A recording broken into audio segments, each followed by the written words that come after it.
Sir നമസ്കാരം. നമസ്കാരം. 2026 നിയമസഭാ തെരഞ്ഞെടുപ്പ് കഴിഞ്ഞു. വി.ഡി. സതീശൻ മുഖ്യമന്ത്രിയായി പുതിയ ഭരണസമിതി അധികാരത്തിൽ വന്ന് 2 മാസം പിന്നിടുമ്പോഴും ഇടതുപക്ഷ ജനാധിപത്യ മുന്നണിയുടെ പാർലമെന്ററി യോഗം ചേരാൻ അവർക്ക് സാധിച്ചിട്ടില്ല. ഇടതുപക്ഷത്തിലെ പ്രധാന കക്ഷികളായ CPM-ഉം CPI-യും തമ്മിൽ ഇപ്പോഴും വിയോജിച്ചു നിൽക്കുന്നു പല വിഷയങ്ങളിലും. PM ശ്രീയും വിഴിഞ്ഞം ഓഹരി കൈമാറ്റ വിഷയത്തിലുമെല്ലാം ഇവർ രണ്ട് തട്ടിലാണ്.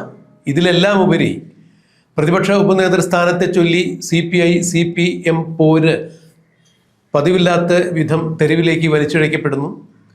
കഴിഞ്ഞ ദിവസം LDF കൺവീനറായ TP രാമകൃഷ്ണൻ തന്നെ CPIയുടെ ആസ്ഥാനത്തെത്തി ബിനോയ് വിശ്വത്തെ കണ്ടിട്ടുണ്ടായിരുന്നു. CPIയുടെ സംസ്ഥാന സെക്രട്ടറി ബിനോയ് വിശ്വത്തെ കണ്ടിട്ടുണ്ടായിരുന്നു. പ്രതിപക്ഷ ഉപനേതൃസ്ഥാനത്തെ ചൊല്ലിയുള്ള തർക്കത്തിൽ പരിഹാരം കാണുന്നതിന് വേണ്ടി CPM-ന് കുറച്ചുകൂടി സമയം ആവശ്യപ്പെട്ടുകൊണ്ടാണ് അദ്ദേഹം CPIയുടെ ആസ്ഥാനത്തെത്തിയത്. സമയം തരുന്നതിൽ ബുദ്ധിമുട്ടില്ല, എന്നാൽ പ്രതിപക്ഷ ഉപനേതൃസ്ഥാനത്തിൽ നിന്നും യാതൊരു തരത്തിലും പിന്നോട്ടില്ല. അതിനൊരു തീരുമാനമുണ്ടാക്കിയിട്ട് മതി, ബാക്കി കാര്യങ്ങളിലെല്ലാം സമവായം എന്നാണ് ബിനോയ് വിശ്വം അറിയിച്ചത്. CPIയുടെ മുൻ മന്ത്രിമാർ അടക്കമുള്ള ഇപ്പോഴത്തെ MLA-മാരും, അതായത് രാജൻ അടക്കമുള്ള ആളുകളുടെ അഭിപ്രായവും അതുതന്നെയാണ്. ഇനി ഈ ഒരു കാര്യത്തിൽ ഒരു വിട്ടുവീഴ്ചയില്ല. CPM-ൻ്റെ ആട്ടും തുപ്പും സഹിച്ച്, വലിയേട്ട മനോഭാവം സഹിച്ച് ഇനി ഇടതുപക്ഷത്തിൽ ഇങ്ങനെ തുടരുന്നതിൽ അർത്ഥമില്ല എന്ന് തന്നെയാണ് CPI പരസ്യമായി നിലപാടെടുത്തിരിക്കുന്നത്. പ്രതിപക്ഷ ഉപനേതൃസ്ഥാനം തീരുമാനമാകുന്നതുവരെ സഭയിൽ ഇനി ഒരു കാര്യത്തിലും ഒരുമിച്ച് നീങ്ങില്ല. PM ശ്രീ പദ്ധതിയിലും വിഴിഞ്ഞം ഓഹരി കൈമാറ്റത്തിലുമെല്ലാം CPIക്ക് അവരുടേതായ നിലപാടുണ്ട്. അത് CPM-ൻ്റെ നിലപാടുകളല്ല എന്നുള്ളതും ശ്രദ്ധേയം തന്നെയാണ്. ഒരു കാര്യത്തിൽ തീരുമാനമായിരിക്കുന്നു, CPI CPM ഇനി ഒരുമിച്ച് സഭയിൽ മുന്നോട്ട് പോകണം, ഇടതുപക്ഷമായി ഒരുമിച്ച് നിൽക്കണം എന്നുണ്ടെങ്കിൽ പ്രതിപക്ഷ ഉപനേതൃസ്ഥാനത്തിന് തീർച്ചയായും തീരുമാനമാകണം. പ്രതിപക്ഷ ഉപനേതൃസ്ഥാനം CPIക്ക് നൽകാനാവില്ല എന്നാണ് പിണറായി വിജയൻ്റെ കടുത്ത ശാഠ്യം. കാരണം അതിന് ചില കീഴ്വഴക്കങ്ങളുണ്ട് എന്നാണ് അദ്ദേഹം പറഞ്ഞത്. എന്നാൽ കീഴ്വഴക്കങ്ങളെല്ലാം ജനാധിപത്യപരമായ രീതിയിൽ പരിഹരിക്കപ്പെടണം. എന്തെങ്കിലും മുൻപ് ഒരു കാര്യം എഴുതി വച്ചിട്ട് അത് കീഴ്വഴക്കമായി അംഗീകരിച്ചുകൊണ്ട് അനവസരത്തിൽ കയറി ഇത്തരം കീഴ്വഴക്കങ്ങൾ ചൂണ്ടിക്കാണിച്ചുകൊണ്ട് മറ്റുള്ളവരുടെ സ്വാതന്ത്ര്യത്തെയും അവരുടെ അധികാരങ്ങളെയും അല്ലെങ്കിൽ അവരുടെ അഭിമാനത്തെയും എല്ലാം ഹനിക്കുന്ന തരത്തിലാവരുത് ജനാധിപത്യത്തിൽ ഭരണ സംവിധാനം എന്നാണ് ബിനോയ് വിശ്വം പിണറായി വിജയനെതിരെ അക്കാര്യത്തിൽ മറുപടി കൊടുത്തത്. ഒരു കാര്യം ഏതാണ്ട് തീരുമാനമായിരിക്കുന്നു, CPI CPM ബന്ധം വഷളായിരിക്കുന്നു. ഒരു വേള ഇനി നിയമസഭയിൽ അവർ ഒരുമിച്ച് പോകില്ല, രണ്ടും വിങ്ങായിരിക്കും എന്നുള്ളതാണ് ഇപ്പോൾ പുറത്തു വരുന്ന വിവരം. എങ്ങനെയാണ് ഒരു മുതിർന്ന രാഷ്ട്രീയ നിരീക്ഷകൻ എന്ന രീതിയിൽ രാജ്മോഹൻ സാർ ഈ വിഷയത്തെ നോക്കിക്കാണുന്നത്? പ്രദീപിന് എന്നെക്കാൾ നന്നായിട്ട് അറിയാവുന്ന വിഷയമാണത്. എന്നാൽ പോലും CPI ഇപ്പോൾ നല്ല ബാർഗെയിനിങ് പൊസിഷനിലാണ് നിൽക്കുന്നത്.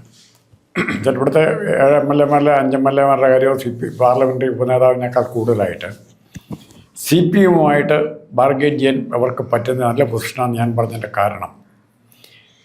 നമ്മൾ ജസ്റ്റ് ആലോചിച്ച് നോക്കിയാൽ മതി. CPI ഇടതുപക്ഷ മുന്നണിയിൽ പോന്നാൽ പിന്നെ ഇടതുപക്ഷ മുന്നണിയിലുള്ള കക്ഷികൾ ആരൊക്കെ? അല്ല, ഇപ്പോൾ തന്നെ ഇടതുപക്ഷം എന്ന് പറഞ്ഞാൽ വളരെ ശുഷ്കമാണ്. അല്ല, CPI ഒരു പാർട്ടി എന്ന് പറഞ്ഞാൽ CPI വരും. മറ്റു ഒത്തിരി കക്ഷികളുണ്ടായിരുന്നല്ലോ. കേരള കോൺഗ്രസ്, മാണി, ആന്റണി ജോസഫ്, ഗണേഷ് കുമാർ, ഇങ്ങനെ പല പാർട്ടികളും സംഘടനകളും RP ഒക്കെ ഉണ്ട്, കുഞ്ഞുമോനൊക്കെ ഉണ്ട്. CPI ഇപ്പോൾ പാർട്ടിയിൽ നിന്ന് പോന്നാൽ, മുന്നണിയിൽ നിന്ന് പോന്നാൽ മുന്നണിയിൽ നിലനിൽപ്പുള്ള കക്ഷികൾ ആരുണ്ട്? പിന്നെ ജനതാദളും ഉണ്ട്. അതെപ്പോൾ വേണേൽ പോവാം. പിന്നാരുള്ളത് CPI മാത്രമാകും. ഇപ്പോൾ ഇടതുപക്ഷ മുന്നണിയിൽ ഇവരെ വിളിക്കാൻ പറ്റുമോ? അതാണ് ഇപ്പോഴത്തെ നിലവിലുള്ള ഏറ്റവും വലിയ വിഷയം. ഇനി അടുത്ത മറ്റൊരു ഓൾട്ടർനേറ്റീവ് എന്ന് നമ്മൾ പറയുന്നത്, CPI മുന്നണി വിട്ടു പോകുന്നു എന്ന് തീരുമാനിക്കുക. UDF തൽക്കാലം CPIക്ക് കയറാനുള്ള, അതുകൊണ്ട് മാത്രമാണ് ചിലപ്പോൾ CPI മുന്നണി വിടാതിരിക്കുന്നത്. UDF-ന് CPIയെ അക്കോമഡേറ്റ് ചെയ്യാനുള്ള സ്പേസ് ഇല്ല. ഇപ്പോൾ തൽക്കാലം അവർക്ക് ആവശ്യമില്ല, സ്പേസും ഇല്ല. CPIയെ ഗുഡ്വില്ലിൻ്റെ പേരിൽ ചേർത്താക്കൊള്ളാമെന്നുണ്ടെങ്കിൽ പോലും ആ സ്പേസ് ഇപ്പം കൊടുക്കാൻ പ്രൊവൈഡ് ചെയ്യാൻ കോൺഗ്രസ് UDF-നെ കൊണ്ട് പറ്റില്ല. അത് ഏറെക്കുറെ വാട്ടർ ടൈറ്റ് ആയിരിക്കുന്നു. ആരെയും ചേർക്കാൻ പറ്റാത്ത അവസ്ഥയിലാണ്. അത് CPIയുടെ ഒരു പ്രശ്നം. രണ്ടാമത്തെ കാര്യം, മറിച്ച് CPIക്ക് വേറൊരു അഡ്വാൻറ്റേജ് വേറെ ഏത് സംസ്ഥാനത്തും, ഇപ്പോൾ ഉദാഹരണം ബംഗാളിൽ നാളെ തൃണമൂല് പൂർണ്ണമായിട്ട് തകർന്നിട്ടില്ല. CPM-നേക്കാൾ കൂട്ടുകൂടുന്നതിനേക്കാൾ ലാഭം തൃണമൂലും കോൺഗ്രസും CPIയും കൂടെ ചേർന്നൊരു മുന്നണിയായിരിക്കും ലാഭം. അതുപോലെ ബീഹാറിലേക്ക് എന്നാലും അത് തന്നെ സാഹചര്യം. CPM-നേക്കാൾ മുതിർന്ന കക്ഷിയായിട്ട് അഖിലേന്ത്യാ തലത്തിൽ മാറാനുള്ള ഏറ്റവും നല്ല അവസരം CPIയുടെ മുമ്പിലേക്ക് വരികയാണ്. അപ്പോൾ മാറാനൊരു ലോജിക്കലായിട്ട് അല്ലെങ്കിൽ കൺവിൻസിംഗ് ആയിട്ടൊരു കാരണം പറയണം. ആ കാരണമായിരിക്കണം ഇവിടുത്തെ പ്രതിപക്ഷ നേതൃസ്ഥാനം. അതെ. അല്ല സാർ, ഇവിടെ ഇപ്പോൾ സാർ ചൂണ്ടിക്കാണിച്ചതുപോലെ കേരളത്തിൽ മറ്റൊരു സാധ്യത എൻ്റെ സംശയമാണ്. ഇപ്പോൾ നമ്മുടെ RMP കെ രമ നേതൃത്വം നൽകുന്ന RMP, അതുപോലെ തന്നെ മറ്റ് പല ഘടക കക്ഷികളുമുണ്ട്. ഇതുപോലെ ഇപ്പോൾ നോക്കൂ, കണ്ണൂരിലും തളിപ്പറമ്പിലും ഉണ്ടായിട്ടുള്ള പുതിയ സംഭവവികാസം TK ഗോവിന്ദൻ, അതുപോലെ തന്നെ B കുഞ്ഞികൃഷ്ണൻ, G സുധാകരൻ ഉൾപ്പെടെയുള്ള വിമത പക്ഷത്ത് നിൽക്കുന്ന ആളുകൾ, RMP, KK രമ, അതുപോലെ ചെറിയ മറ്റ് മുന്നണികൾ, ഇവയെല്ലാം ഇടതുപക്ഷ മനസ്സുള്ള ഇത്തരം മുന്നണികളുമായി കൂടിച്ചേർന്ന് CPIക്ക് മറ്റൊരു ബൃഹത്തായ ഒരു സഖ്യം ഉണ്ടാക്കാനുള്ള ഒരു സാധ്യത ഇവിടെ ഏതെങ്കിലും തരത്തിൽ സംജാതമാകുന്നു? നിലവിലില്ല എന്ന് പറഞ്ഞതിൻ്റെ കാരണം ഇവരൊക്കെ UDFിൻ്റെ ഭാഗം, അവരെല്ലാം തീരെ തറ രാഷ്ട്രീയക്കാരല്ല, ആളെ കൂറുമാറാൻ തയ്യാറാകില്ല, പെട്ടെന്ന് കൂറുമാറാൻ തയ്യാറായി. അല്ല, നിലവിൽ ഞാൻ ഇപ്പോൾ പറയുന്ന കാര്യം, ഇനി അതിവിദൂരമല്ലാത്തൊരു ഭാവിയിൽ CPIക്ക് ഒരു സമാനതയുള്ള ഇടതുപക്ഷ പ്രസ്ഥാനത്തോട് ചേർന്ന് നിൽക്കണം എന്നുണ്ടെങ്കിൽ കേരളത്തിൽ പിന്നെ മറ്റ് എന്താണ് സാധ്യത? അവിടെ ഞാൻ ആദ്യം പറയും, ഇവർ ഈ കുഞ്ഞികൃഷ്ണനും G സുധാകരനും TK ഗോവിന്ദനും എല്ലാം, രമയും മറ്റേ CPUനും എല്ലാം UDFിനെ തള്ളിപ്പറയാതെ ഇവരുമായിട്ട് യോജിക്കാൻ പറ്റിയില്ല. UDFിനെ പറയാതെ യോജിച്ചാൽ സീറ്റൊന്നും കൊടുക്കാൻ ആർക്കും പറ്റിയില്ല. അവർക്കും നാളെ ഒരു പക്ഷേ UDFിന്റെ കൂടെ നിൽക്കുന്ന ഒരു കക്ഷികളായി ഒരു ബൃഹത്തായ ഒരു കക്ഷിയായി മാറുകയും CPM എന്ന് പറഞ്ഞ ഒരു സംഘടന മറുവശത്ത് നിൽക്കുക എന്ന ഒരു സാഹചര്യത്തിലേക്ക് കേരളത്തിലെ രാഷ്ട്രീയ സാഹചര്യം മാറാനുള്ള സാധ്യത ഏതെങ്കിലും തരത്തിൽ അതിനൊരു വിദൂര സാധ്യത? ഇതിൻ്റെ അകത്ത് ഏക പോസിബിലിറ്റി, ഇപ്പോൾ കുറച്ചുകൂടെ സ്ട്രെങ്ത് ഉണ്ടായിരുന്നെങ്കിൽ പലരും ചർച്ച ചെയ്തൊരു വിഷയമാണ്, ഒരു 40-50 സീറ്റെങ്കിലും ഉണ്ടായിരുന്നെങ്കിൽ CPMന് അല്ലെ അടുത്ത വർഷത്തിനും CPMനും CPIക്കും കൂടി ഉണ്ടായിരുന്നെങ്കിൽ ആ കൂട്ടത്തിൽ UDFിലെ മുസ്ലിം ലീഗിനെ പോലൊരു കക്ഷിയെ ഇപ്പുറം കൊണ്ടുവന്നാൽ വേണമെങ്കിൽ കോൺഗ്രസിനെ അട്ടിമറിക്കാമായിരുന്നു. 1967 കരുണാകരൻ EMSനെ കാലുവാരി മറിച്ചിട്ടതുപോലെ CPI ഇപ്പുറം കൊണ്ടുവന്ന് മറിച്ചിട്ടതുപോലെ ഒരു കളി ഇവിടെ കളിക്കാൻ CPMന് ചാൻസ് ഉണ്ടായിരുന്നു. അതിന് ബില്ലിംഗ് ആയിട്ടുള്ള ലീഗിൻ്റെ നേതാക്കന്മാരും ഉണ്ടായിരുന്നു, CPM നേതാക്കന്മാരും ഉണ്ടായിരുന്നു. പക്ഷെ അത് ആ രീതിയിൽ മുമ്പോട്ട് പോയില്ല. അതിലും ദയനീയമായി ആര് വിചാരിച്ചാലും കൈ കൊടുത്താലും വലിച്ചു കയറ്റാൻ പറ്റാത്ത ചെളിക്കുണ്ടിലായി പോയി പിണറായി വിജയൻ. ഇനി CPI എന്നുള്ള രാഷ്ട്രീയമായി CPIക്ക് എന്ത് എക്സിസ്റ്റൻസ് ഉള്ള കമ്മ്യൂണിസ്റ്റ് പാർട്ടിക്ക് ഇന്ത്യയിൽ എന്താ പറയാനുള്ളത്? അവിടെ പ്രത്യയശാസ്ത്രപരമായ ഏറ്റവും വലിയ ശൂന്യതയാണ് ഇപ്പം നേടുന്നത്. അല്ല, ആ കൂടി ഉണ്ടായിരുന്നത് കേരളത്തിലായിരുന്നല്ലോ. ഇപ്പോൾ അല്ല, അത് പ്രത്യയശാസ്ത്രപരമായിട്ട് ഒന്നും പറയാനില്ല, അന്നുമില്ല. അച്യുതാനന്ദൻ രംഗത്തുനിന്ന് മാറിയ ശേഷം ജനങ്ങളോട് സംവദിക്കാൻ പറ്റുന്ന നേതാക്കന്മാർ CPIക്കും ഇല്ല, CPMനും ഇല്ല, ജനകീയമായ നേതാക്കന്മാരുടെ അഭാവം.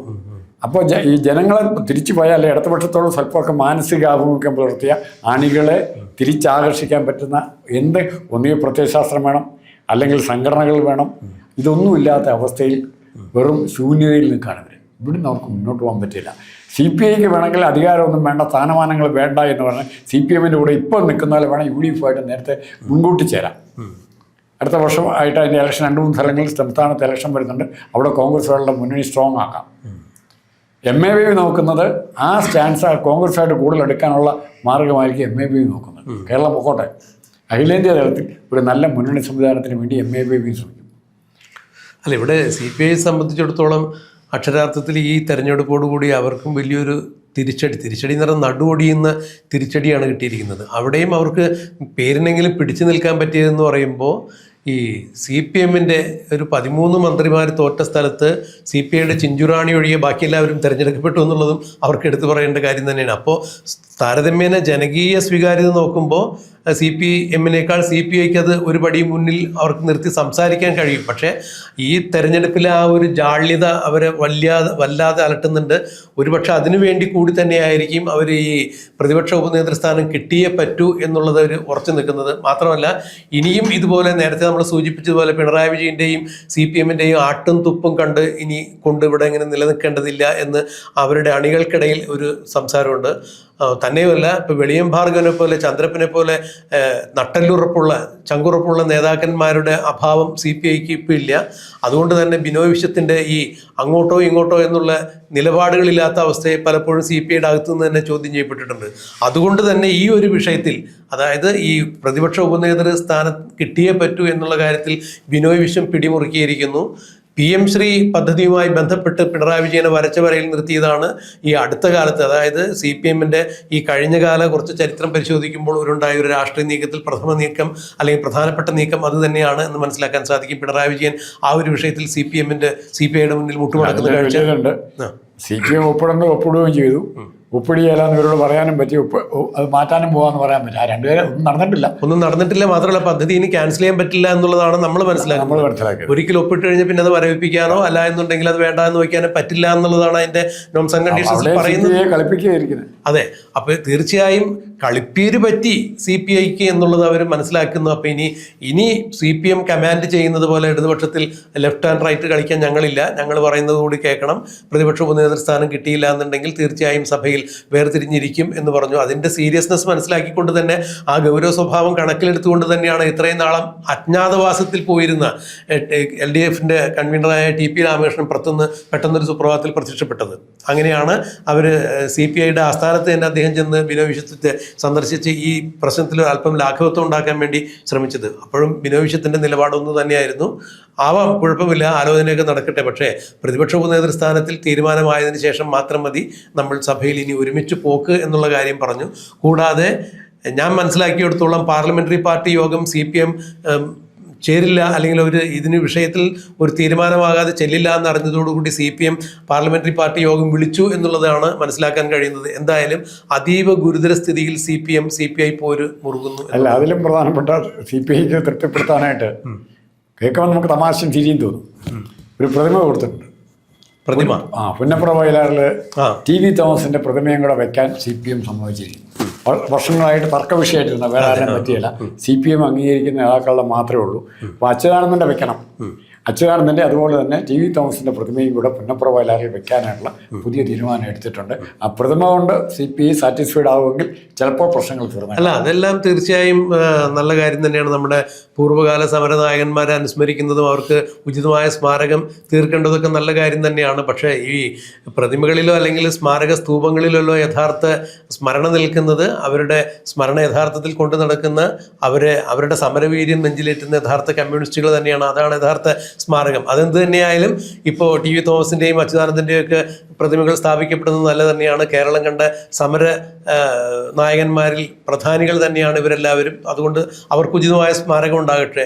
അതിൻ്റെ പേരിലെങ്കിലും ഈ CPM പോര് തീരുന്നെങ്കിൽ തീരട്ടെ എന്ന് കണക്കാക്കിയിട്ടാണ് ഇത്തരം ശ്രമങ്ങൾ നടക്കുന്നത് എന്നുള്ള രാജ്മോഹൻ സാറിൻ്റെ ആ അഭിപ്രായത്തോട് ഞാൻ വളരെ രസകരമായി തന്നെ അതിനെ നോക്കിക്കാണുന്നു. എന്തായാലും തീർച്ചയായും അത്തരത്തിലൊരു പരിസമാപ്തി ഇതിൽ ഉണ്ടാവുകയാണെങ്കിൽ നല്ലത്. എന്നാൽ നമ്മൾ മനസ്സിലാക്കിയെടുത്തോളം CPM ഇനി ഒരുമിച്ച് ചേർന്ന് പോകണം എന്നുണ്ടെങ്കിൽ CPIയുടെ ചില ആവശ്യങ്ങൾ കൂടി പരിഗണിക്കാൻ CPM തയ്യാറായില്ല എന്നുണ്ടെങ്കിൽ നിയമസഭയിലും CPI ഇടതുപക്ഷം പിളർന്നു തന്നെയിരിക്കും എന്നുള്ളതാണ് പുറത്തു വരുന്നത്. അതെന്താണെന്നുള്ളത് അറിയാൻ നമുക്ക് കാത്തിരിക്കാം കുറച്ചുകൂടി.